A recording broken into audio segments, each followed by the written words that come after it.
আসসালামু আলাইকুম। আশা করি সকলেই ভালো আছেন। আমি ডাক্তার নাজিফ চলে এলাম আজ আপনাদের সাথে কিছু কথা বলতে। এবং এই কথাটি শুরু করব আমার এই নতুন দ্য ডক্টর পডকাস্ট শোটি নিয়ে। সো এই ডক্টর পডকাস্ট শোটি আমি অ্যাকচুয়ালি ক্রিয়েট করেছি। এই শো এর মাধ্যমে আমি বা এই পডকাস্ট শো এর মাধ্যমে আমি বিভিন্ন আ এক্সপার্ট নলেজেবল গেস্ট থেকে আমার এই পেইজে বা প্রোগ্রামে নিয়ে আসবো এবং তাদের সাথে বিভিন্ন বিষয় নিয়ে কথা বলবো। যে বিষয়গুলোর মধ্যে প্রাধান্য পাবে মেইনলি আম আ প্রফেশনাল ডেভেলপমেন্ট নিয়ে, হায়ার এডুকেশন অপরচুনিটিস নিয়ে, সফট স্কিল নিয়ে, ক্যারিয়ার ডেভেলপমেন্ট নিয়ে এবং অন্যান্য নানাবিধ বিষয়গুলো যেগুলো আপনাদের আত্ম-উন্নয়নমূলক বিভিন্ন কাজে সহায়তা করবে। তো ডক্টর পডকাস্টের আজকের এই ১ম পর্বে বা ১ম এপিসোডে আমি কথা বলবো আনলকিং ক্যানাডিয়ান ড্রিমস।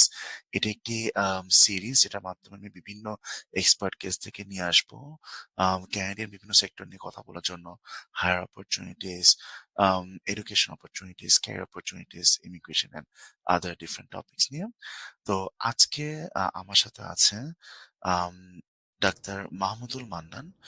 আম তো ডক্টর মাহমুদুল মান্নান বর্তমানে কাজ করছেন আম কানাডাতে ক্লিনিক্যাল রিসার্চ প্রজেক্ট অ্যাসিস্ট্যান্ট হিসেবে সিকিডস রিসার্চ ইনস্টিটিউটে এবং এছাড়াও ইনি বর্তমানে পড়াশোনা করছেন as an MSc candidate in one of the top most university not only in Canada and also in the world, the university of টরন্টোতে। তো আজকে আমি ডক্টর মাহমুদুল মান্নান ভাইয়ের সাথে কথা বলবো কানাডাতে বিভিন্ন যে রিসার্চ বেসড প্রোগ্রামগুলো আছে ওগুলোতে বাংলাদেশি যে ডক্টর আছেন তাদের পড়াশোনার সুযোগ বা তাদের কানাডাতে তাদের কি কি ক্যারিয়ার অপরচুনিটিস আছে এইসব বিভিন্ন টপিক নিয়ে। তো আশা করি আপনারা পডকাস্টটি শুনবেন এবং এখান থেকে আপনাদের অনেকই উপকার হবে। তো প্রথমে জানতে চাচ্ছি ডক্টর মাহমুদুল আলম ভাইয়া কেমন আছেন? থ্যাংক ইউ ডক্টর নাজিফ এবং যারা শুনছেন এই পডকাস্ট সবাইকে আসসালামু আলাইকুম এবং শুভেচ্ছা। আমি ডক্টর মাহমুদুল মান্নান।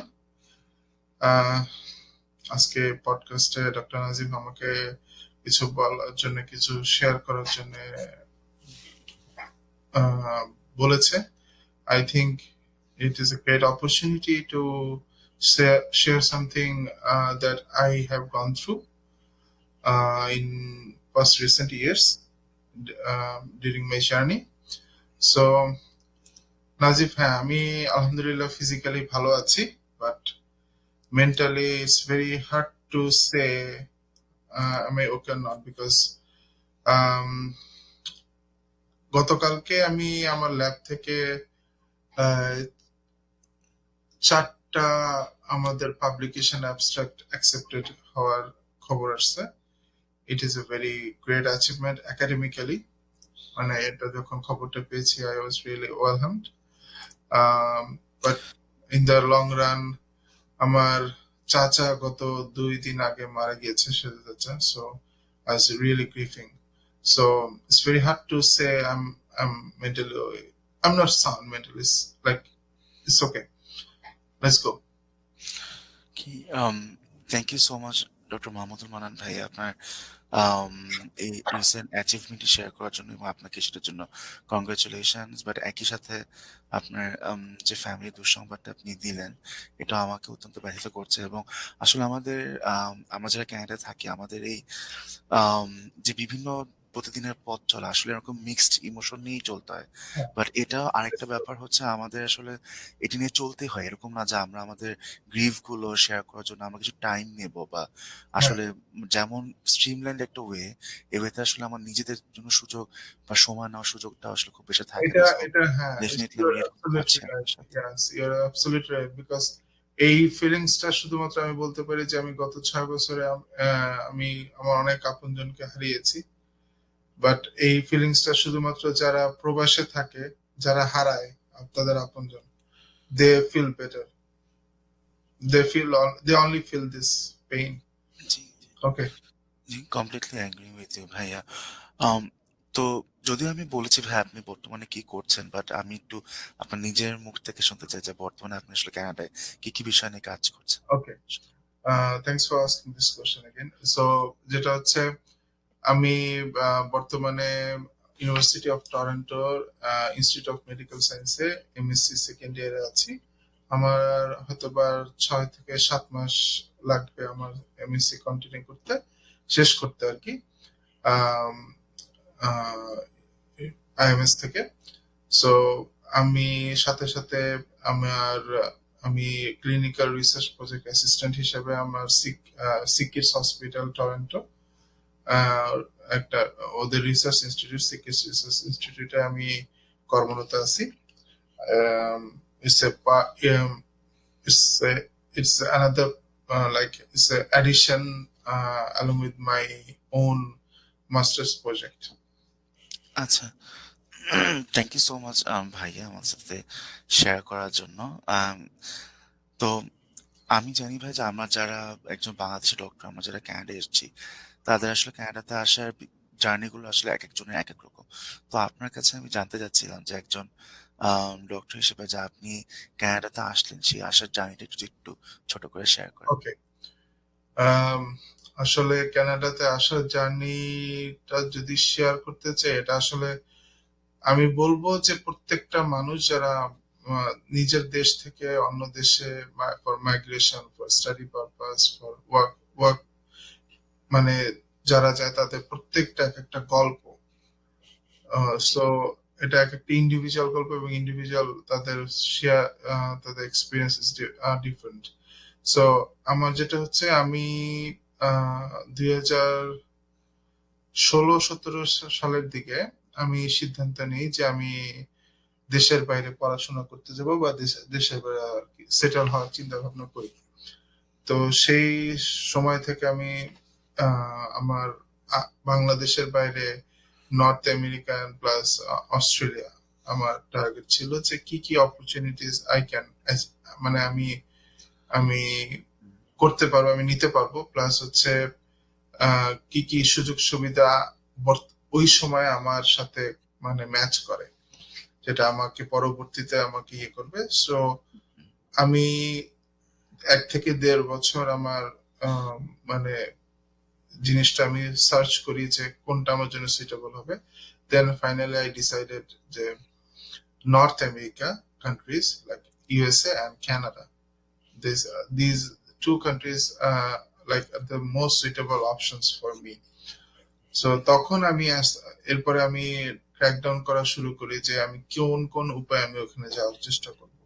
তো সেক্ষেত্রে আমার এক বড় ভাই আছে আমাদের মেডিকেল কলেজের, ডক্টর নিয়াজুর রহমান, তার সাথে আমি কথা বলি। সে তখন ওই সময় মালয়েশিয়াতে কর্মরত ছিল, এইমস ইউনিভার্সিটিতে, এবং he was in process to migrate in Canada. So তার সাথে কথা বলার পরে he help me a lot.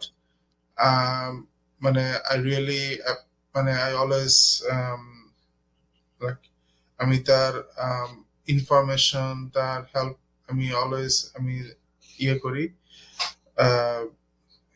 and I try to acknowledge it always, because he is one of my mentors. So তার মানে তার পরামর্শে, তার মানে ইনফরমেশনে আমি পিএনপি, কানাডাতে আপনারা জানেন, মোটামুটি সবাই জানেন যারা কানাডাতে আসেন, প্রভিন্সিয়াল নমিনেশন প্রোগ্রাম নামে একটা কথা আছে, একটা স্ট্রিম লাইন আছে। সেই স্ট্রিম লাইনের মাধ্যমে আমি অন্টারিওতে 2018 সালের 21শে মার্চ আমি কানাডাতে as a PR, permanent resident হিসেবে আমি ল্যান্ড করি।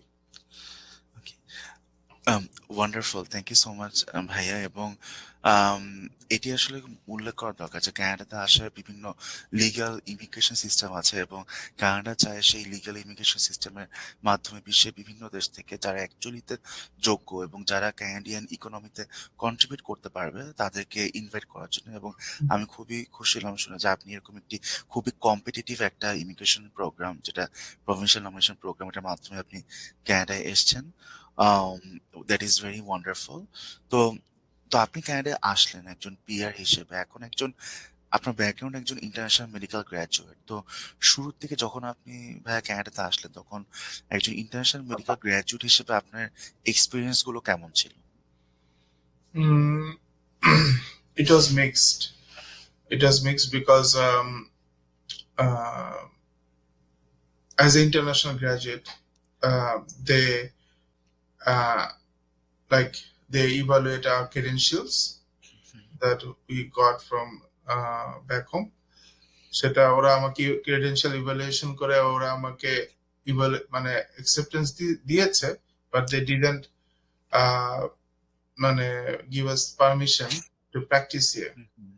মানে তারা আমাকে okay they recognize my degree, Right. But they মানে ক্যানাডিয়ান সিস্টেমটা is kind of very is very different from like our countries.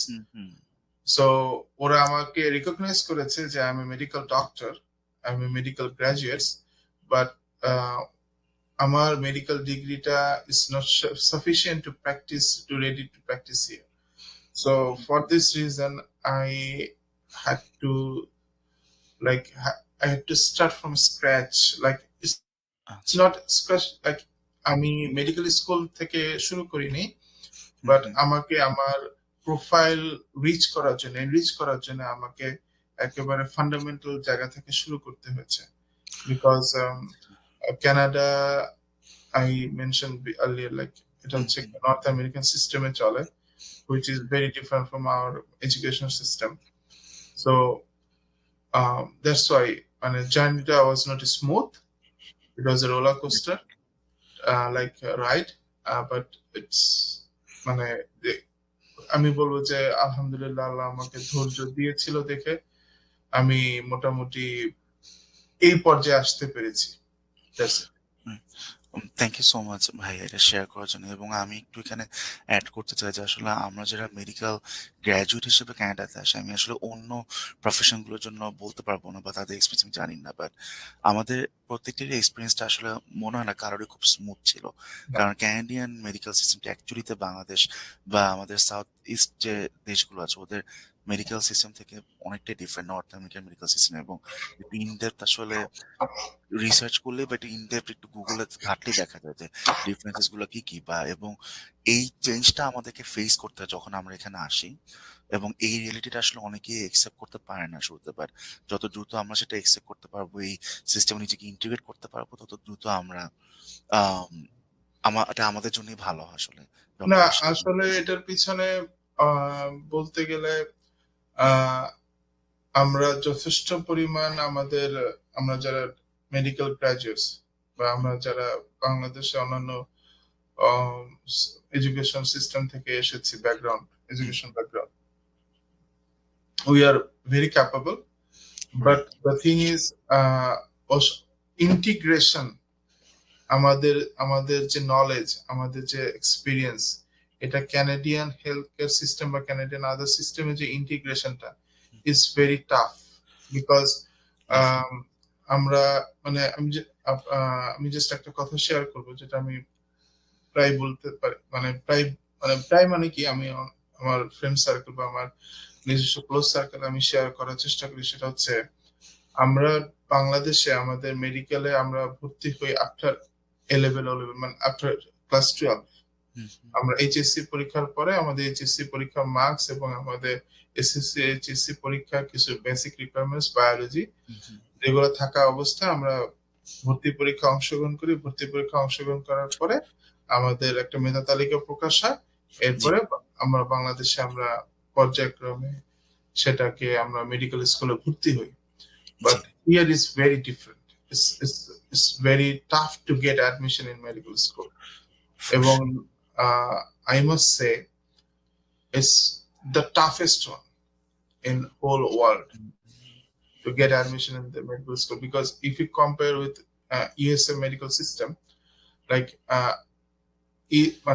recent statistics এ দেখা গেছে যে 5.83 applicants get 1% medical admission এ চান্স পায়, মেডিকেল স্কুলে চান্স পায় in USA, যেটা rate কানাডাতে 2.27. So it's very tough. It's very tough. Very tough. So এবং plus হচ্ছে কানাডার health care system is totally depends on, it's funded by government. So এখানে একটা খরচের ব্যাপার আছে, যেটা ইউএসএ তে most people's healthcare system supported by private medical insurance, but G, here G. is hmm, social medical care exists. So এখানে একটা আহ, জিনিসের কারণে ওরা মেডিকেল সেক্টরকে প্লাস হচ্ছে পেশেন্টের যে satisfaction, patient oriented satisfaction plus ওদের যে সার্ভিস, ওরা হাইলি ফোকাসড। সো এখানে কোনো ধরনের যাতে কোনো ডিসক্রিপেন্সি বা কোনো ধরনের কোনো সার্ভিসে ব্যত্যয় যাতে না হয়, হুম, যতটুকু হুম। পরিমাণ চেষ্টা করে সেহেতু মানে ওরা এই সিস্টেমটাকে একটা এই ইন্টিগ্রেশন প্রসেসটাকে একটু হার্ড করে রাখছে, যে তোমাকে প্রমাণ করে আসতে হবে যে you are capable to cope to run with this system. Right. Okay. Thank you so much, Bhaiya, for so wonderfully explaining this to us এবং খুব সহজ ভাষায় আশা করি এটা আমাদের লিসেনার যারা আছেন যারা মেডিকেল ডক্টর তাদেরকেও আসলে মানসিকভাবে প্রিপেয়ার করবে তারা যদি অ্যাকচুয়ালি এই ওটা পার্সু করতে চান। তো আম আমি আপনাকে ভাইয়া জিজ্ঞেস করতে চাচ্ছিলাম যে, এই যে আপনি কানাডা আসলেন এবং ইনিশিয়াল যে প্রবলেমস গুলো ফেস করছেন, তো আপনি এখন বর্তমানে পড়াশোনা করছেন, পাশাপাশি কাজও করছেন। বাট এর মাঝখানে যে সময়টা গিয়েছেন, আপনি হয়তো এর মধ্যে জবেরও কিছু চেষ্টা করেছেন হয়তো। তো কানাডাতে এই যে আসার পর যে জব খোঁজার যে ব্যাপারটা, এইটার ক্ষেত্রে কি আপনার কোনো প্রবলেম ফেস করতে হয়েছে কিনা?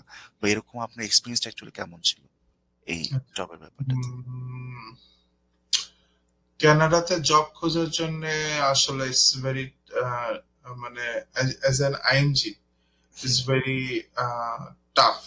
যে ফার্স্টে আগে আমাকে ইয়ে করতে হবে যে আসলে আমি কোন সেক্টরে জব খুঁজতে চাই, যে কোন সেক্টরটা আমাকে আইডেন্টিফাই করতে হবে যে these are the potential sectors that I can try. Hmm, then আমাকে স্টার্ট করতে হবে টু বিল্ড মাই প্রোফাইল, আচ্ছা। যে আমি আহ, আমি আসলে এই পোস্টটার জন্য এই প্রফেশনটার জন্য ফিট কিনা, হুম, হুম, আমার কোন এক্সপিরিয়েন্স আছে কিনা। কানাডাতে আহ, আহ, মানে don't take it otherwise, Canadian job market বা Canadian education system, they value your degrees. Hmm, hmm, মানে যতক্ষণ পর্যন্ত আপনার ডিগ্রি বা আপনার এক্সপিরিয়েন্সটা ম্যাচ করবে আপনার জি, ওয়ার্কিং অ্যাবিলিটির সাথে, যে আচ্ছা। আপনি এই কাজগুলো পারেন, যেগুলো আপনি প্রমাণ করতে পারবেন, ততক্ষণ পর্যন্ত ঠিক আছে। যদি আপনার ডিগ্রির সাথে আপনার এক্সপিরিয়েন্স প্লাস হচ্ছে আপনি রেজুমেতে লিখলেন আপনার আপনার সিভি হচ্ছে গিয়ে 14 পৃষ্ঠার, হুম, হুম, কিন্তু 14 পৃষ্ঠার মধ্যে কোন 12-13 পৃষ্ঠার সাথে আপনার এক্সপিরিয়েন্স আপনার আম, ইয়ে ম্যাচ করবে না, হুম, ওই হুম, সিভির কোনো ভ্যালু নাই আচ্ছা। এদের কাছে। তো আপনাকে আগে আমাদেরকে আগে ফোকাস, মানে যেটা আমি আমার এক্সপিরিয়েন্স শেয়ার করবো সেটা হচ্ছে focus sectors, then build your profile, then আচ্ছা, go for this apply for the job, like আচ্ছা। then prepare for job interviews. হুম, হুম, এটা হচ্ছে গিয়া ইয়ে। এবং মানে আমি আসলে কানাডাতে আসার পরে আমি অনেকের সাথে কথা, যেটা আমার এক্সপিরিয়েন্স, সেটা অনেকের সাথে কথা বলার পরে আমার যেটা মনে হয়েছে, যেহেতু আমার ক্যানাডিয়ান একটা এডুকেশন ডিগ্রি দরকার প্লাস হচ্ছে ক্যানাডিয়ান এক্সপিরিয়েন্স দরকার, so first I focused on Canadian education, hmm, then focused on my building my profile, then আমি এটাকে along with this I focused on volunteering. So আচ্ছা। এই 3-4টা জিনিস রাইট। এবং প্লাস সফট স্কিল ডেভেলপমেন্ট, হুম, এই হুম। 4-5টা জিনিসের আমি ব্লেন্ডিং করে দেন আমি আমাকে প্রেজেন্ট করছি, okay now I am ready to get into the job market. Um thank you so much ভাইয়া এবং আপনি খুবই ইম্পোর্টেন্ট একটা কথা বলেছেন যে এই blending of the soft skill এবং রিকোয়ার্ড যে কম্পিটেন্সিস গুলো এগুলোর জন্য ফার্স্ট নিজেকে প্রিপেয়ার করতে এবং আমি জানি যে প্রিপেয়ার আসলে কিছু সময় লাগতে পারে বাট এই টাইমটা আসলে রেজিলিয়েন্ট থাকাটাও খুবই ইম্পর্টেন্ট এবং ডিলিজেন্ট ইয়েস, থাকাটা কানাডাতে জব খুঁজে is a full time job. Right Finding a job, like job searching is a full time job. So এবং আই নো মানে এটা হচ্ছে কতটুকু ইম্পর্টেন্ট ক্যারি করে, উই অ্যালং উইথ দিস আপনার প্রোফাইল বিল্ড আপে আপনার কাজকর্ম আপনার কতটুকু ফোকাস দিতে হয়। So it's a full time job. It's not a full time, it's more than that. আচ্ছা। আ থ্যাংক ইউ ভাইয়া। তো আপনি কি ভাই একটু কাইন্ডলি শেয়ার করবেন যে, এই যে আপনি যে বর্তমানে পড়াশোনা করছেন, অবশ্যই এটা আপনাকে অনেক একটা আম বড় একটা ট্রানজিশন এর মধ্য দিয়ে যেতে হয়েছে। তো আসলে কানাডাতে আপনার এডুকেশনাল যে জার্নিটা এটা যদি কাইন্ডলি একটু শেয়ার Okay, করেন আমাদের লিসেনার্স বা ডক্টর লিসেনার্স এর জন্য। thank you. It's a very like I always মানে আমি এটা আমার শেয়ার করার মানে আমি যখন আমার এই জার্নিটা শেয়ার করি আমি আমার চোখ চকচক করে আনন্দ মানে ইতে সেটা হচ্ছে আহ, আমি যখন আসি 2018 সালের মার্চ মাসে আপনারা জানেন এরপরে 1-1.5 বছরের মধ্যে কোভিড শুরু হয়। জি। তো হোল ওয়ার্ল্ড ওয়াজ লাইক মানে এটা আসলে ঠিক ছিল না, জব মার্কেট ক্র্যাশ করেছে সবকিছু করেছে। দেন আই রিয়েলাইজ যে না ঠিক আছে এখন জব খোঁজাটা it was not perfect time, so I focused on my education. Hmm, hmm, then আমি এবং ওই যে আমি বললাম যে ডক্টর নিয়াজুর রহমান, তো আমি যখন কানাডায় ফার্স্ট আসি দেন ফার্স্ট ল্যান্ড করার 10 দিনের মাথায় ডক্টর নিয়াজুর কুইন্স ইউনিভার্সিটি থেকে একটা ইন্টারভিউ কল পায়। আচ্ছা। So okay, so interview call পায়। আমি এটার আগে একটু অ্যাড করি, আমি যখন কানাডায় আসি তার একটা 6-7 মাসের একটা ট্রানজিশন পিরিয়ড ছিল। সো মানে আমি জানতাম যে কানাডাতে আসলে as an IMG is very tough to is very difficult to integrate into the like main stream. Hmm, so আমি কিছু প্রিপারেশন নিয়ে আসি। তো হুম, তখন আমি মানে জানতাম যে ইটস ভেরি টাফ। তো যখন ডক্টর নিয়াজুর একটা কল পাই কুইন্স ইউনিভার্সিটি থেকে, এবং মানে আমি ওই নিয়াজ ভাইয়ের সাথে কুইন্স ইউনিভার্সিটিতে ড্রাইভ করে টরন্টো থেকে কিংস্টন যাই। কুইন্স আচ্ছা। ইউনিভার্সিটি কিংস্টন করে টরন্টো থেকে 2.5 ঘন্টা দূরে। তো হুম, হুম, ওখান থেকে ব্যাক করি, কুইন্স ইউনিভার্সিটি একদিন ঘোরা হয়। তো ব্যাক করার 2 সপ্তাহের মাথায় ডক্টর নিয়াজুর মানে got acceptance from Queen's University. So then I realized, okay, it's possible. It's possible to do something, to get something from Canadian, like as an IMG, it's possible.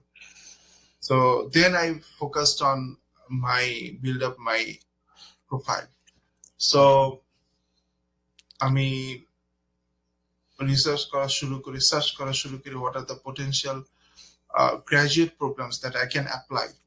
হুম, এবং তারপরে আমি সার্চ করা শুরু করি ওই প্রোগ্রামগুলো স্পেসিফিক একাডেমিক রিকোয়ারমেন্টস আমার কি আছে, আমার কি নাই, আমার যেটা ল্যাকিংস আছে এটা করার জন্য আমার কি করতে হবে। along with this আচ্ছা। I started volunteering, হুম, হুম, এবং হুম, আমি ইউনিভার্সিটি অফ টরন্টোতে 2021-এ আমি মানে সরি 2022-তে আমি অ্যাকসেপ্টেন্স পাই। বিফোর দ্যাট আমি ম্যাকমাস্টার ইউনিভার্সিটি থেকে ক্লিনিক্যাল রিসার্চ প্রোগ্রামের সার্টিফিকেশন করি, এবং আচ্ছা। ওয়ান্ডারফুল। সার্টিফিকেশন কমপ্লিট করি। এবং ফর্মার রায়ারসন ইউনিভার্সিটি, যেটা এখন টরন্টো মেট্রোপলিটন ইউনিভার্সিটি নামে হুম, পরিচিত, হুম, ওখান থেকে আমি হেলথ ইনফরমেটিক্স এর সার্টিফিকেশন করি। অ্যালং উইথ দিস আমি ইউনিভার্সিটি অফ টরন্টো মানে সরি রায়ারসন ইউনিভার্সিটি মানে ফর্মার রায়ারসন ইউনিভার্সিটি থেকে আইটিএমডি নামে একটা ব্রিজিং প্রোগ্রাম আমি করি, যেখানে আমার হুম, ওখানে একজন সুপারভাইজারের সাথে কিছু রিসার্চ ওরিয়েন্টেড কাজ করার সুযোগ হয়, that boosted my resume. Also, along with this, আমি 2022-তে 2022 এর সামারে আমি কেসিএনআই হচ্ছে Campbell centre research of neuroscience, university of Toronto, ওখানে একটা সামার প্রোগ্রামে ওদের একটা প্রত্যেক বছর প্রত্যেকটা ইনস্টিটিউটে কিছু কিছু সামার প্রোগ্রাম হয়, যেখানে হুম, ওরা পোটেনশিয়াল ক্যান্ডিডেটসদের বা মানুষদের যারা আগ্রহী তাদেরকে তাদের রিসার্চ সম্বন্ধে, তাদের রিসার্চ কি কাজ আছে ওগুলো সম্বন্ধে ওরিয়েন্টেশন দেয়। তো সেখানে আমি আচ্ছা। সেই জিনিসটা করি। প্লাস হচ্ছে আমার সোশ্যাল মানে সোশ্যাল কিছু অর্গানাইজেশনের সাথে আমি ভলান্টিয়ারিং শুরু করি। আমি একজন ইউনিভার্সিটি অফ টরন্টোর লেকচার মানে অ্যাডজাঙ্ক ফ্যাকাল্টির সাথে আমি কাজ করা শুরু করি। তো দুইজনের সাথে তাদের রিসার্চে হেল্প করি। So all these things help me to boost my career.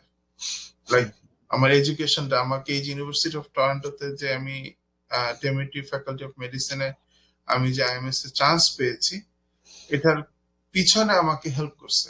যে আমি যখন আমার রেজিউমিটা সাবমিট করেছি, আমার যখন অ্যাপ্লিকেশনটা সাবমিট করেছি, তো তখন আমার প্রমাণ করতে হয়েছে যে আই এম ক্যাপাবল।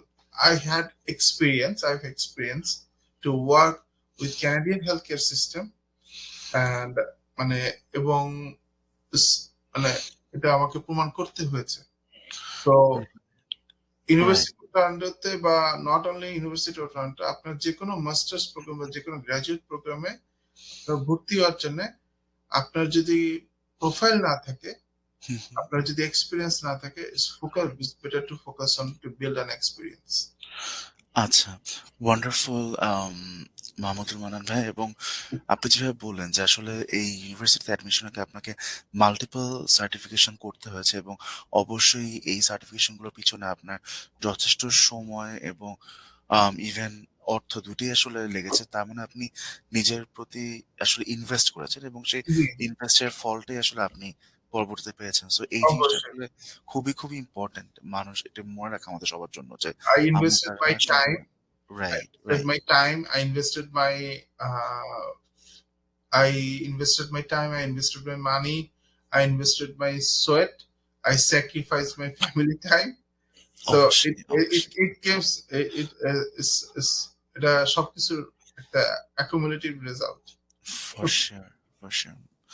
আম তো ভাইয়া আপনি বললেন যে আপনি আসলে কিভাবে নিজেকে ঠিক প্রিপেয়ার করেছেন এই এটা আপনার যে বর্তমান যেখানে আছেন সেই ইউনিভার্সিটিতে অ্যাডমিশনের জন্য এবং আলহামদুলিল্লাহ আপনি সেখানে অ্যাডমিশনও পেয়েছেন। এখন আপনি সেকেন্ড ইয়ারে আছেন। জি, one of the most prestigious universities in Canada as well as in the world. So এখান থেকে আমি আসলে একটু জানতে চাচ্ছিলাম যে আম, এই যে আপনি যে একটা টপ রেটেড ইউনিভার্সিটিতে আপনি অ্যাডমিশন পেলেন বা এমনি যে এখানে যে আমাদের অনেকেরই আসলে কোয়েশ্চেন্স থাকে যে রিসার্চ সেক্টর আসলে বিভিন্ন টপ রেটেড ইউনিভার্সিটিতে অ্যাডমিশনের জন্য কি, কি চিন্তা করতে হয় বা কি, কি জিনিস ইম্পোর্টেন্ট যে তারাও যদি কখনো অ্যাডমিশন নিতে চায় তাহলে তাদেরকে কিভাবে নিজেদেরকে প্রিপেয়ার করতে হবে? যেভাবে আপনি বললেন যে আপনি আপনাকে প্রিপেয়ার করেছেন। বাট অ্যাডমিশনের সময় বা অ্যাপ্লিকেশনের সময় কি, কি জিনিস আসলে আপনার মনে হয় যে মনে রাখাটা ইম্পোর্টেন্ট? যেটা তাদের অ্যাডমিশনকে একটু কিছুটা সহজ করতে পারে বা সাকসেসফুল করতে পারে? অবশ্যই। যেটা হচ্ছে মানে as an IMG, it's very difficult to like recognize your মানে like it's not difficult, মানে আমাদের এডুকেশন সিস্টেম যেমন বাংলাদেশে আমাদের যখন আমরা যখন মেডিকেল পাস করি, আমাদের পাস মার্ক ছিল 60%। জি। তো আমি যদি এখানকার এডুকেশনের মার্কিং সিস্টেমে পাস আমি ধরি, এটা বিলো বি, ইস আচ্ছা। ইস লেভেল বি, হুম, হুম, যেটা হুইচ ইজ ভেরি মানে ফার্স্ট মানে ব্র্যাকেট, হুম, যে আমি I am not eligible to apply for this programme. But আপনি এই জন্য কানাডাতে কিছু অর্গানাইজেশন আছে যারা আপনাকে আপনার এই ডিগ্রিটাকে ইভালুয়েট করে। আচ্ছা। যদি মেডিকেল গ্রাজুয়েটস হয়, তারা মেডিকেল কাউন্সিল অফ কানাডা থেকেও তাদের ডিগ্রিটাকে ইভালুয়েট করতে পারে, হুম, অথবা ওয়েস নামে একটা অর্গানাইজেশন আছে, ওয়ার্ল্ড এডুকেশন সার্ভিস, হুম, হুম, ওখান থেকে ইভালুয়েট করতে পারে। অথবা প্রত্যেকটা ইউনিভার্সিটিতে আপনার ইভালুয়েশনের একটা ডিপার্টমেন্ট আছে যারা ইন্টারন্যাশনাল ডিগ্রি গুলোকে রিকগনাইজ করে। সো আচ্ছা। হ্যাঁ, প্রথমে আপনি যখন অ্যাডমিশন প্রোগ্রাম রিকোয়ারমেন্ট গুলো দেখবেন, তখন এটা মনে হইতে পারে যে you are not eligible. But আমার সাজেশন হচ্ছে, ওকে, আপনি যদি কনফিউজ থাকেন, ফার্স্টে আপনি আপনার মেডিকেল কাউন্সিল অফ কানাডা বা ওয়েস থেকে আপনি আপনার ডিগ্রি ইভালুয়েট করেন। তারপরে যদি আপনার কনফিউশন থাকে, ইমেল দ্য পার্টিকুলার ইউনিভার্সিটিস। ওখানে প্রত্যেকটা ডিপার্টমেন্টে অ্যাডমিশন কোঅর্ডিনেটর আছে, ইমেল দেম। আপনি আপনার জিনিসটাকে এক্সপ্লেন করেন যদি আপনার পাস মার্ক বিলো মানে আন্ডার প্রোগ্রাম মিনিমাম রিকোয়ারমেন্টস থাকে। এখানে একটা কথা আমি শুরুতে বলা উচিত ছিল যে প্রত্যেকটা university individually basic admission requirement minimum admission requirement থাকে, মিনিমাম অ্যাডমিশন জি, রিকোয়ারমেন্ট। জি। মিনিমাম অ্যাডমিশন রিকোয়ারমেন্টের মধ্যে একটা প্রথম হচ্ছে গ্রেড, আপনার আন্ডার গ্রেডের ডিগ্রির গ্রেড বা মেডিকেল স্কুলের ডিগ্রির গ্রেড যেটা আপনি করে আসছেন। নাম্বার 2, গুড রেফারেন্স, আচ্ছা। Very very important, good reference. Number 3, আপনার রেজিউমি বা সিভি। নাম্বার 4, আপনার ভালো ভালো এসওপি বা স্টেটমেন্ট অফ পারপাস বা লেটার অফ ইন্টেন্ট, যেটা আপনার কম্পেটিবিলিটি শো করবে। Right, right. আচ্ছা, এই 4টা জিনিস ছাড়া আসলে আপনার কিছু প্রেজেন্ট করার কোনো ক্ষমতা নাই অ্যাডমিশনের সময়, কারণ হুম, এই 4টা জিনিসই মোর ওভার লেস চায়। এবং sorry, plus English language proficiency, this is আচ্ছা। Must, hmm, hmm. This is must. Sorry, I forget to add this, মানে দিস ইজ মাস্ট। কেউ যদি বলে যে আমি কি আইএলটিএস ছাড়া, বা বাংলাদেশে আমি দেখছি যে আপনাকে আইএলটিএস ছাড়া ভর্তি করাই দিবে, অ্যাডমিশন করাই দিবে, হ্যাঁ আপনি হয়তোবা ভর্তি হতে পারবেন, বাট ভর্তি হওয়াটা আমি জানি না ভর্তি আদৌ হওয়া যায় কিনা, সেটা আসলে রিকগনাইজড ডিগ্রি। মানে বাংলা বাংলাদেশেও আপনার মানে অনেক মানে বেসরকারি কলেজ আছে, প্রত্যেকটা মানে মানে এলাকায় কলেজ আছে, সেখানে মানুষ ভর্তি হয়, মানুষ শাহজালাল প্রযুক্তি বিশ্ববিদ্যালয়ে ভর্তি হয়, মানুষ ঢাকা ইউনিভার্সিটিতে ভর্তি হয়। So, ওখানে ডিফারেন্স আছে, এখানেও ডিফারেন্স আছে। রাইট, আপনার রাইট। যদি কানাডাতে আপনি যদি আপনার মানি এবং সময় ইনভেস্ট করেন, আপনাকে সেখানেই ইনভেস্ট করা উচিত যেখান থেকে আপনার রিটার্নটা ভালো আসবে। আমি অবশ্যই। জি, শুধুমাত্র কানাডাতে যাওয়ার জন্য আমি বলতে পারবো আমি কানাডাতে গেছি, এটার জন্য অনেক কলেজ আছে, অনেক ইউনিভার্সিটি আছে যেখানে আপনি আইএলটিএস এর 5 নিয়েও ভর্তি হতে পারবেন। আলটিমেটলি কানাডায় আসার পরে ওই যে যখন after graduation from those universities job মার্কেটে ইন্টিগ্রেশনটা আসলে খুব স্মুথ হয় না। জি। তো ফর সিউর। যেটা হচ্ছে প্রোগ্রাম অ্যাডমিশন মিনিমাম রিকোয়ারমেন্টস যেগুলো বললাম সেগুলো হচ্ছে ডিগ্রির গ্রেড, ভালো এসওপি বা letter of intent, good reference letter. এটা ইউনিভার্সিটি টু ইউনিভার্সিটি ভ্যারি করে, কেউ 2টা রেফারেন্স লেটার চায়, যেটা কেউ 3টা রেফারেন্স লেটার চায়, ওর মধ্যে আবার ভ্যারিয়েশন আছে। কেউ সোললি একাডেমিক চায়, হুম, বা কেউ হচ্ছে যে কারো যদি প্রফেশনাল প্রোগ্রাম গুলোতে একটা একাডেমিক একটা প্রফেশনাল রেফারেন্স লেটার চায়, যেটা বাংলাদেশি গ্রাজুয়েটসদের জন্য, বাংলাদেশি গ্রাজুয়েট অ্যাপ্লিকেন্টসদের জন্য খুবই খুবই একটা বার্নিং কোশ্চেন স্টিল নাও। কারণ এখানে রেফারেন্স লেটারটা আমাদেরকে মানে প্রুফ করবে 2টা জিনিস। এখানে যে রেফারেন্স লেটার দিবে তার একটা আইডেন্টিটি, এবং রেফারেন্স লেটারে কি লিখবে সেটা একটা জিনিস। আচ্ছা। মানে আমি এটার উপর একটু ফোকাস করতে চাই, কারণ হচ্ছে আমি এটা ভিকটিম, মানে মানে আমি ভিকটিম হইতে হইতে আবার এর আমি বেঁচে গেছি বলতে গেলে। আচ্ছা। আমি হুম, যখন ইউনিভার্সিটি অফ টরন্টোতে আমি যখন অ্যাপ্লাই করি, they call me hmm, hmm. During the admission process, মানে ডিউরিং দ্য ওরা ইভালুয়েশন করতেছিল, দে কল মি, ওরা আমাকে মেল করলো, সরি ফোন দিল, ফোন দিয়ে বললো যে হ্যালো মাহমুদুল, তোমার 3টা রেফারেন্স পেয়েছি আমরা, বাট এই স্পেসিফিক রিজনে আমি তোমার এই রেফারেন্সটা নিতে পারতেছি না। যদি আচ্ছা। তোমার অন্য কোনো হুম, রেফারি থাকে, তুমি যদি আমাকে নেক্সট 1 সপ্তাহের মধ্যে তার কাছ থেকে কোনো ভালো রেফারেন্স তুমি আমাকে প্রোভাইড করতে পারো, will consider your application.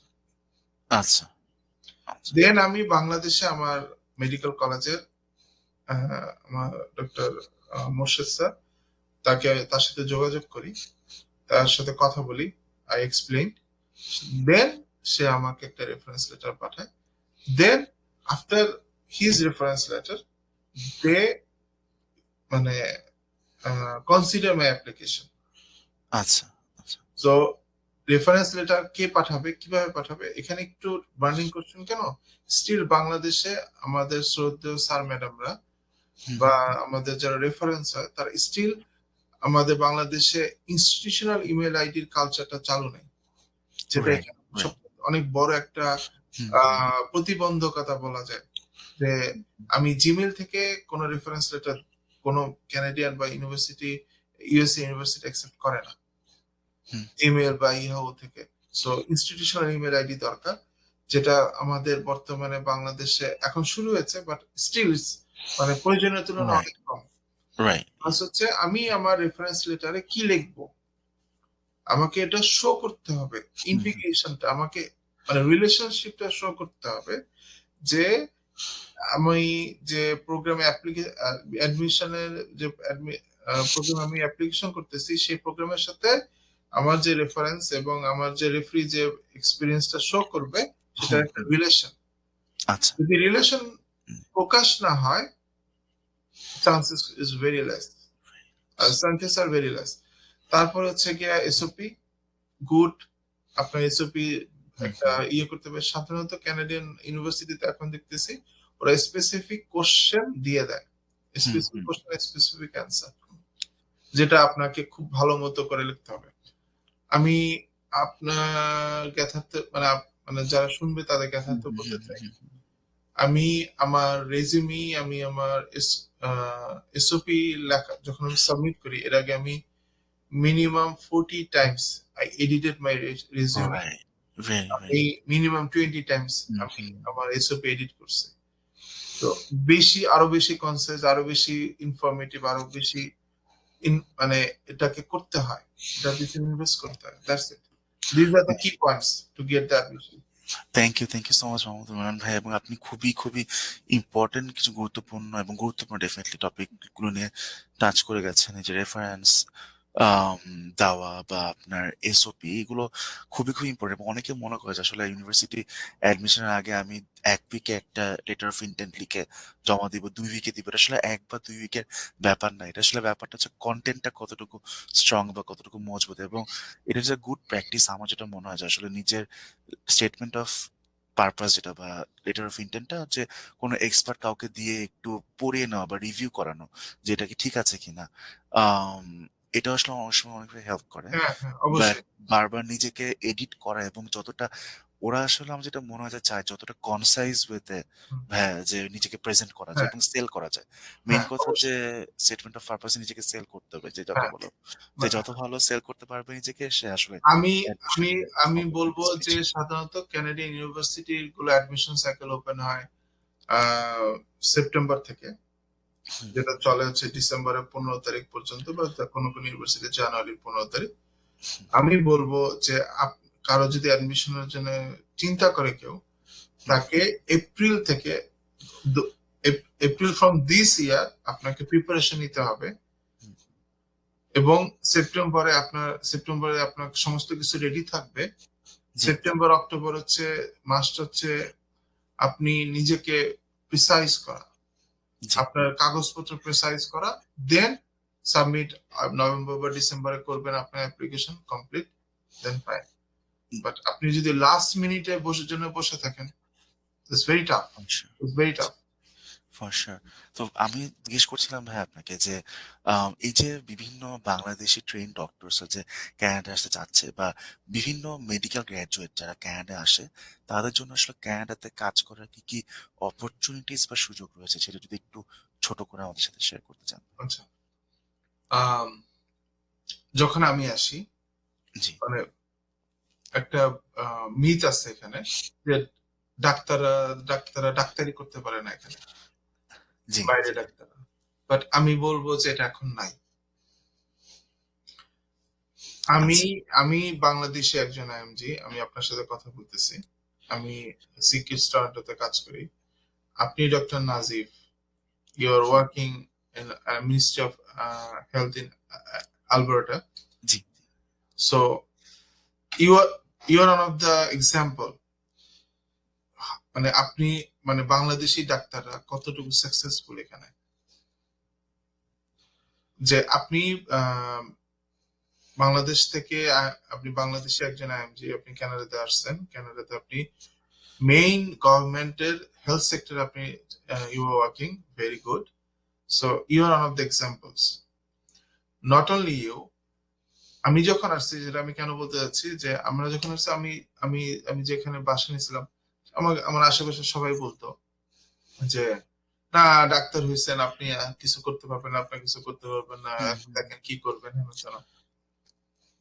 Okay fine, আমি অ্যাপ্রিসিয়েট করি তাদের ইয়ে, but I didn't listen them. আমি আমার টার্গেটে ফোকাস ছিলাম। আমি আহ, আমার মানে এখন situation is very different. Hmm, hmm. Still আমি বলবো যে এখন কানাডাতে Bangladeshi physicians and dentist Toronto Canada নাম বিপিড্যাক নামে একটা অর্গানাইজেশন হুম, ক্রিয়েট হুম। হয়েছে, এবং এই অর্গানাইজেশনে মোর দেন 500 বাংলাদেশি আইএমজি রেজিস্টার্ড, এবং along with them, along with this 500 plus registered doctor IMGs, minimum 60 IMGs, they are practicing medicine wow! Hmm, hmm. in different wonderful. provinces. হুম, হুম। কানাডাতে আপনারা জানেন যে 11টা প্রভিন্স আছে। 60 জন্য আমাদের আমাদের যারা রেজিস্টার তার চেয়ে আরো বাইরে অনেকে আছে, কিন্তু আমাদের এই অর্গানাইজেশনে আমাদের রেজিস্টার 500 প্লাস রেজিস্টার ডক্টরদের, যাদের 60 জনেরও বেশি কানাডার বিভিন্ন প্রভিন্সে as a family practicing family physician অথবা practicing like specialist doctor, they are hmm, hmm. Practicing. So it's not myth, it's reality, it's reality যে Canadian Bangladeshi IMGs they are doing well here. So আপনাদের যদি যারা new কামার আসে বা যারা এখনো আমার পডকাস্ট দেখতেছে, কেউ যদি বলে না it's impossible, hmm, is hmm. is very tough, but it's not impossible. It just it needs your dedication, your focus. Canadian Bangladeshi IMGs অনেক অনেক সেক্টরে কাজ করে এখানে। যেমন আমি রিসার্চ এর কথা বলতে পারি, আমি গভর্নমেন্ট সেক্টরের কথা বলতে পারি, হুম, হুম। আমি বলতে পারি হচ্ছে কার্ডিওভাস্কুলার থেরাপিস্ট হিসাবে, স্লিপ টেকনোলজি সিস্টার হিসাবে, আম, বিভিন্ন জায়গায় এপিডেমিওলজিস্ট হিসাবে, গ্লোবাল হেলথ সায়েন্টিস্ট হিসাবে, তারপরে নিউট্রিশনিস্ট হিসাবে, দে আর ওয়ার্কিং ভেরি ওয়েল। মানে জবের ব্যাপারে ইসের ব্যাপারে আপনাদের টেনশন করার আসলে কোনো কারণ আমি দেখি না, যদি আপনার ফোকাস থাকেন। It needs your focus, it needs a dedication, that's it. Thank you so much Mahmudul Mannan ভাইয়া মেনশন করার জন্য এই প্রফেশনস গুলো, এবং ডেফিনিটলি এটা আমাদের এবং সরি দিন sorry to interrupt, for sure. Bangladeshi ডাক্তার মানে আইএমজি তে, মানে নট অনলি বাংলাদেশি আইএমজিস, সারা ওয়ার্ল্ডের যারা IMGs who they migrated in Canada, very is a very big portion they're doing nursing here. আচ্ছা। হুম, Nursing is the fantastic job. Nursing, physicians, assistant, health administrative, health informatics, they're very good professions here. Thank you Mahmudul Mannan ভাই। এবং মানে বর্তমানে আসলে এটা যে বাংলাদেশে আমাদের যে ডক্টররা আছে, ক্যানাডা আছে, যাদের বিভিন্ন সেক্টরে কাজ করার সুযোগ সুবিধা আছে, এবং এটা তাদের আসলে জানাটা খুবই ইম্পর্টেন্ট। যারা অনেকে আছে যে ডিমোটিভেটিং আসলে কথাবার্তা বলে যে তোমরা ডক্টর হয়ে ক্যানাডাতে কিছু করা যায় না, এটা আসলে এক বর্তমান ক্ষেত্রে আসলে মিথ ছাড়া কিছুই না। না না না, আম, এটা মিথ না, এটা মিথ, এটা এটা একটা মিথ। প্লাস হচ্ছে, আমি একটু যে সরি টু ইন্টারাপ্ট, আমি বলতে জি, চাচ্ছি পারছে। যে আমাদের এই যে বিপি ডাকের কথা যেটা বললাম, এখানে ফোকাস গ্রুপ আছে কয়েকটা, আচ্ছা। যারা হুম, হুম, specifically these groups are working on like আপনারা জানেন কানাডাতে যে লাইসেন্স এক্সাম হয় হুম, হুম, ফর মানে as a for practicing as a physician, hmm, hmm. যে দুইটা লাইসেন্স এক্সাম হয়, প্লাস হচ্ছে আপনার যে ওদেরকে প্রিপারেশনের জন্য আমাদের এই অর্গানাইজেশনের আন্ডারে 3-4টা ফোকাস গ্রুপ আছে, who আচ্ছা, these focus groups are working those particular candidates, those who are আচ্ছা। like hmm, uh, preparing for the residency exams or something. হুম। আচ্ছা, আচ্ছা, আচ্ছা, ওয়ান্ডারফুল। আমি তাহলে ভাই একটু কাইন্ডলি এই আপনাদের অর্গানাইজেশনের যে লিঙ্কটা ওটাকে আমি একটু কমেন্ট সেকশন শেয়ার করে দিব। যদি পোটেনশিয়াল কোনো আম বাংলাদেশি ডক্টর যারা নতুন ইমিগ্রেশন করছেন কানাডাতে বা পড়তে আসেন তারা যদি এটাতে চান তাহলে অবশ্যই, অবশ্যই। ডেফিনিটলি একটু হ্যাপি টু শেয়ার। হ্যাঁ, তাদের অনেক সুবিধা হবে। তো আমি আসলে আপনাকে জিজ্ঞেস করতে চাচ্ছিলাম যে আম এই যে মানুষজন কানাডায় আসতে চাচ্ছে বা বিভিন্ন ডক্টররা যে কানাডায় বাংলাদেশি মেডিকেল গ্র্যাজুয়েট সহ অন্যরা যে কানাডায় আসতে চাচ্ছে। আপনার মতে এবং অনেকে আছে যে তারা বাইরে সেটেল করতে চায়। আমাদের অনেকের স্বপ্ন থাকে যে আমরা দেশের বাইরে সেটেল করব। তো আমার কাছে আপনার কোয়েশ্চেন, আপনার এক্সপেরিয়েন্স থেকে কেন আসলে কানাডা একটা ভালো অপশন সেটেল করার জন্য বিভিন্ন পেশাজীবী মানুষের জন্য হতে আচ্ছা, পারে? আমি আমার কথাটা বলি। I love to live here because আমি এখানে মনে করি কানাডার বিউটি আসলে কি ইকুইটি অ্যান্ড ইকুয়ালিটি। আচ্ছা। Equity and equality. মানে এখানে আপনি একটা লাইফ, একটা মানুষ হিসেবে ভালোভাবে লাইফ লিড করার জন্য হুম, যতটুকু নেসেসিটি দরকার, যতটুকু জিনিস আপনার দরকার সেটা গভর্নমেন্ট এমন ভাবে এখানে সিস্টেম করা আছে যেটা আপনি পাবেন। আচ্ছা। আপনি বাংলাদেশে আপনার মানে আমি যদি চিন্তা করি যে আমি এখানে যেরকম লাইফ লিড করি, হুম, হুম, যেরকম আমার মানে আমার বাচ্চারা যে যে স্কুলে পড়াশোনা করে বা আমি যে ধরনের আহ নর্মাল লাইফ লিড করি সেই লাইফটা আমার লিড করার জন্য বাংলাদেশে আমার মিনিমাম 10 লক্ষ থেকে 15 লক্ষ টাকা দরকার। বাট আচ্ছা, 10 থেকে 15 লক্ষ টাকা মানে earning in BD is not মানে জোক। আচ্ছা, আচ্ছা। মানে right, yeah, ah, for sure. মানে একেবারে মানে ভালো উপায়ে দশ হুম, থেকে হুম, পনেরো লাখ টাকা মাসে আর্ন করাটা ব্যবসা ছাড়া হুম, আসলে it's not- মানে it's very hard to achieve it.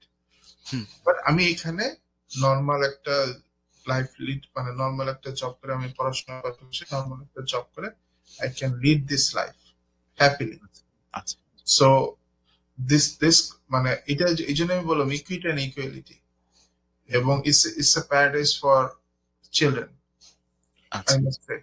না হুম, আমার নিজের দুটো বাচ্চা আছে, how they are growing. Hmm, so মানে it's a paradise for children. Every facilities হ্যাঁ মানে কিছু ফ্লজ আছে যে ওগুলো এটা এটা ইজ পার্ট অফ সিস্টেম। ওগুলো বাদে it's a paradise for children, especially it's paradise for mother, it's paradise for everyone because আচ্ছা, এখানে অবশ্যই। ইকুয়ালিটি এক্সিস্ট করে। হুম, এখানে একটা মানুষ মানে ভ্যালু হয় মানে ভ্যালুড হয় তার কাজের মাধ্যমে, তার এক্সপিরিয়েন্সের মাধ্যমে। এখানে কেউ জিজ্ঞেস করবে না আপনার বাবা কি করে বা আপনার বাবা কি করতো। জি, জি, আপনার এখানে কেউ জিজ্ঞেস করবে না যে আপনি আপনার আপনার প্যান্টে ময়লা কেন। হুম, হুম, এখানে আপনার কাজের ভ্যালুটা হয়, এখানে আপনার এক্সপিরিয়েন্সের ভ্যালুটা হয়। That's why I love. অবশ্যই। Thank you so much Mahmudur Mannan ভাই আমাদের সাথে একটু ভেরি কুইকলি শেয়ার করার জন্য। তো আমাদের আসলে হাতে খুব একটা সময় নেই। আমরা খুবই কুইকলি কিছু কোয়েশ্চেন যেগুলো আমরা পেয়েছি খুব কুইকলি ব্রিফলি আমরা ডিসকাস করব। আম তো ১ম এই হচ্ছে ভাই আমি একটা কোয়েশ্চেন পেয়েছিলাম যে এখানে একজন মেডিকেল স্টুডেন্ট হিসেবে যদি কেউ রিসার্চ ফিল্ডে এখানে পড়াশোনা করতে চায় বা অ্যাডমিশন নিতে চায় বা কাজও করতে চায় পরবর্তীতে তার জন্য কি কোনো পাবলিকেশন থাকা নেসেসারি কিনা? It depends. আপনি গ্রাজুয়েট প্রোগ্রামে আপনি যদি মাস্টার্স হন তাহলে ফার্স্ট অথ পাবলিকেশন ইজ নট ম্যান্ডেটরি। আচ্ছা। আপনার মাস্টার্স অ্যাপ্লিকেশনের জন্য আপনি সরি এখানে দুইটা জিনিস। একটা হচ্ছে আপনি যদি রিসার্চ বেসড মাস্টার্স এবং hmm, course based masters. Course based masters এর জন্য আপনার পাবলিকেশনের দরকার নেই, পাবলিকেশন আচ্ছা। থাকলে ভালো, এটা নট ম্যান্ডেটরি। হুম, বাট আপনি যদি রিসার্চ বেসড মাস্টার্স এ করেন তাহলে আপনার ফার্স্ট অথ পাবলিকেশন থাকাটা একেবারে ম্যান্ডেটরি না, বাট থাকলে ভালো। বাট আপনার আচ্ছা, রিসার্চ এক্সপিরিয়েন্স থাকতে হবে যে আপনি আচ্ছা। অন্য কোনো পাবলিকেশনের সাথে আপনার নাম আপনি জড়িত। এখানে হুম, একটা কথা যে আমাদের হয়তো বা সরি টু মানে সে বাংলাদেশ অনেকেরই আছে যে 10 মানে 10-12টা পাবলিকেশন দেখা দেখা যায়। হুম, হুম। বাট ওরা জানতে চায় তুমি ওই স্পেসিফিক স্টাডিতে কি স্পেসিফিক কাজটা করছো। আচ্ছা, তুমি কি আচ্ছা। ডেটা কালেকশনে ছিলা? তুমি কি ডেটা এনালাইসিস এ ছিলা? হুম, হুম। তুমি লিটারেচার রিভিউ তে ছিলা? আ কোথায় তুমি তোমার কন্ট্রিবিউশনটা? ওই আচ্ছা, স্পেসিফিক আচ্ছা। জায়গাটা তোমাকে মেনশন করতে হবে। আদারওয়াইজ আমি পাবলিকেশন আমার নাম আছে, হুম, হুম। এটা কোনো ভ্যালু কাজ করবে না। আচ্ছা, ঠিক আছে। থ্যাংক ইউ ভাইয়া এক্সপ্লেইন করার জন্য। আরেকটা কোয়েশ্চেন আমরা পেয়েছিলাম যে আসলে এখানে কানাডাতে মাস্টার্স এপ্লাই করার জন্য আসলে বাংলাদেশে কি কোনো একটা মাস্টার্স করার পর আবার কোনো সেকেন্ড মাস্টার্স জন্য এপ্লাই করা এখানে দরকার কিনা বা কোনো মাস্টার্স করার আগে কোনো দরকার ছিল কিনা? It varies on university. মানে আচ্ছা। University to university hmm, vary করে। হুম, কোন ইউনিভার্সিটি সেকেন্ড মাস্টার্স কে অ্যাপ্রিশিয়েট করে, হুম, কোন ইউনিভার্সিটি সেকেন্ড মাস্টার্স কে মানে অ্যাপ্রিশিয়েট করে না, হুম, এবং হুম, তারা জানতে চায় আপনি একটা সেকেন্ড মাস্টার্স কোর্স, আপনি সেকেন্ড মাস্টার্স কেন করবেন? হুম, আপনার এসওপিতে ওটাকে আপনাকে এক্সপ্লেইন করতে হবে যে আপনি চাচ্ছেন যে আপনি সেকেন্ড মাস্টার্স করবেন এই কারণে, hmm, hmm. But it shouldn't be related with your immigration. আপনি এসওপিতে এটা বলা যাবে না যে আমি কানাডাতে আসার জন্য আমি সেকেন্ড মাস্টার্স করতে চাই। No, right, right. আপনাকে এক্সপ্লেইন করতে হবে যে কেন, এবং আপনি কেন, কোন কারণে আপনি সেকেন্ড মাস্টার্স করবেন, তাহলেই ওটা তখন কাজে আসবে। আদারওয়াইজ সেকেন্ড মাস্টার্স কে ওরা অ্যাপ্রিশিয়েট করে না। একই আচ্ছা, একই আচ্ছা। একই সাবজেক্ট, যেমন আপনি রাইট, এপিডেমিওলজিতে রাইট। আপনি মাস্টার্স করছেন, আপনি আবারও বললেন এপিডেমিওলজিতে মাস্টার্স করব, তখনই কোশ্চেন আসবে তোমার তো এপিডেমিওলজিতে মাস্টার্স করা আছে, তুমি হয় হুম, আবার এপিডেমিওলজিতে কেন অ্যাপ্লাই করতেছো? Right, right. Completely true. Um thank you ভাইয়া। আরেকটা কোয়েশ্চেন আমরা পাই অনেক সময় যে আসলে থিসিস বেসড এবং কোর্স বেসড মাস্টার্স আসলে সুবিধা বা অসুবিধা কি? আমি জানি যে এটা আসলে অনেক ইলাবোরেট একটা অ্যান্সার বা অনেক ইলাবোরেট একটা টপিক ডিসকাশন। এবার আপনি যদি আপনার আচ্ছা, পার্সপেক্টিভটা একটু না শেয়ার না করেন। না, অবশ্যই অবশ্যই এখানে দুইটা বেসিক ডিফারেন্স। একটা হচ্ছে কোর্স রিকোয়ারমেন্টস, কোর্স কি কি, মানে মাস্টার্সটাতে কোর্স বেসড একরকম কোর্স রিকোয়ারমেন্টস, আর থিসিস বেসড বা রিসার্চ বেসড আরেক রকম কোর্স রিকোয়ারমেন্টস। প্লাস হচ্ছে আফটার মাস্টার্স, হুম, যেমন আমি এখন রিসার্চ বেসডে আছি, আমি হুম, আমার মাস্টার্স এর পরে আমি কোন কোন জব সেক্টরে আমার আমি আমি আমার ফিউচার আমি মানে গ্রো করতে পারবো, আর প্রফেশনাল যারা মাস্টার্স করে তাদের জন্য অপশনস কি কি। তো রাইট, যারা রাইট। প্রফেশনাল মাস্টার্স করে তাদের তাদের ফোকাস মাস্টার্সটা বা প্রফেশনাল মাস্টার্স গুলা মেইনলি কোর্স বেসড হয়, হুম, এবং hmm, project very minimal project based হয়, যেসব প্রজেক্টে তাদের নেক্সট প্রফেশনের জন্য তাদেরকে প্রিপেয়ার করে, হুম, এবং জি, কোর্সগুলোই ওরকম সাজানো থাকে যে প্রফেশনে তাদের নেক্সট ফিউচার প্রফেশনে যেগুলো কাজে লাগবে, কিছু হুম, এক্সপার্টিস গ্রো করবে।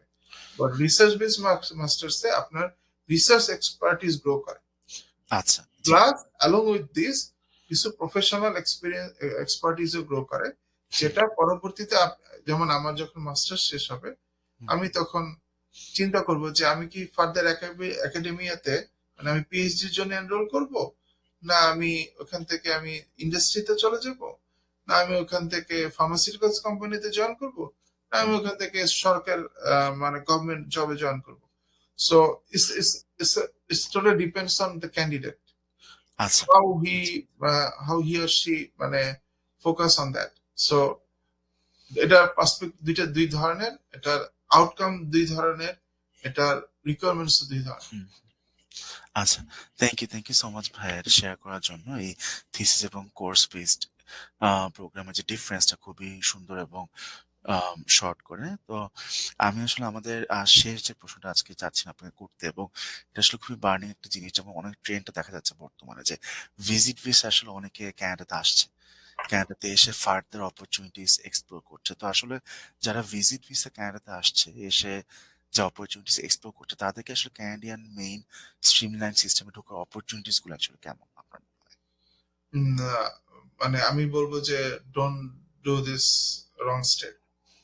আচ্ছা। আসলে ভিজিট ভিসা কানাডা গভর্নমেন্ট শুধুমাত্র একটা স্পেসিফিক রিজনে দিয়েছে, হুম, এটাকে এক্সপ্লয়েট করার কোনো দরকার নাই, এবং যারা এক্সপ্লয়েট হুম, করতে হুম, হুম, যাচ্ছে আমি মনে করি একজন মেডিকেল গ্রাজুয়েট হিসেবে বা একজন মানে আপনি একজন এডুকেটেড মানুষ হিসেবে don't do this.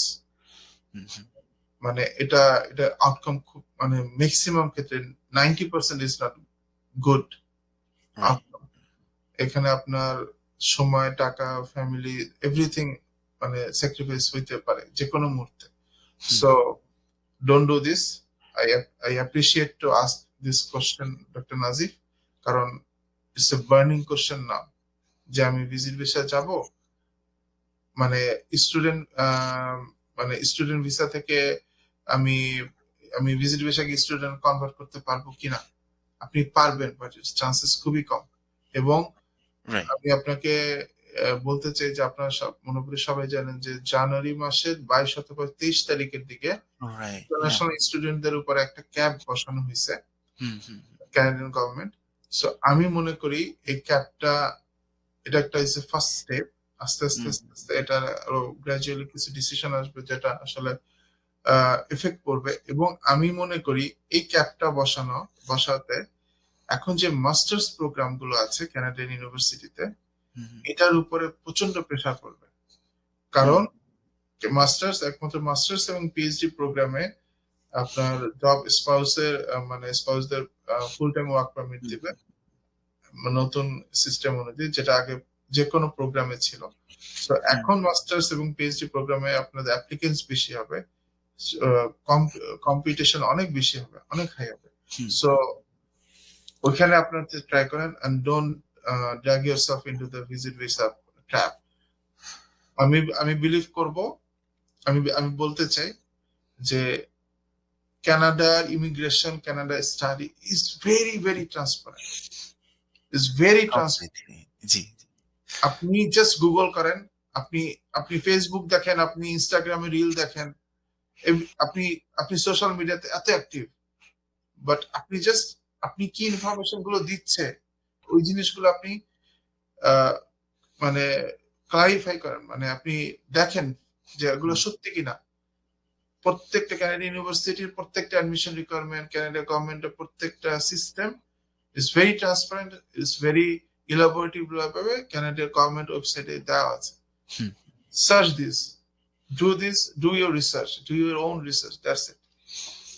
Okay, thank you so much Mahmudul Mannan ভাইয়া আমাদের সাথে আজকে সময় দেওয়ার জন্য। আমি থ্যাংক ইউ জানি ডক্টর আপনি রাজীব। খুবই ব্যস্ত একজন না না খুব ব্যস্ত আছেন বিভিন্ন কাজ নিয়ে। বাট তার মধ্যে আপনি এই পডকাস্টের জন্য আপনার মূল্যবান কিছু সময় দিয়েছেন। সেটার জন্য না না না আমি আপনার কাছে ইটস খুবই my grateful. Responsibility. Thank you, thank you so much. Thanks for inviting me. Thank you all. Thank you so much. তো আবারও কথা হবে আপনার সাথে থ্যাংক ইউ। ভাইয়া। তো ভালো থাকবেন, সুস্থ থাকবেন। ওকে, জি, খোদা হাফেজ। আসসালামু আলাইকুম। তো বন্ধুরা, আপনারা শুনছিলেন দ্য ডক্টর পডকাস্টের প্রথম episode, unlocking Canadian dreams. Bangladeshi বিভিন্ন ডক্টরের জন্য কানাডাতে হায়ার স্টাডিজ এবং অন্যান্য কাজের সুযোগ সুবিধা নিয়ে কথা বলছিলাম ডক্টর মাহমুদুর মারানের সাথে। আশা করি আপনারা ভালো থাকবেন, সুস্থ থাকবেন এবং পরবর্তী পডকাস্টে শোনার আমন্ত্রণ রইল। আসসালামু আলাইকুম।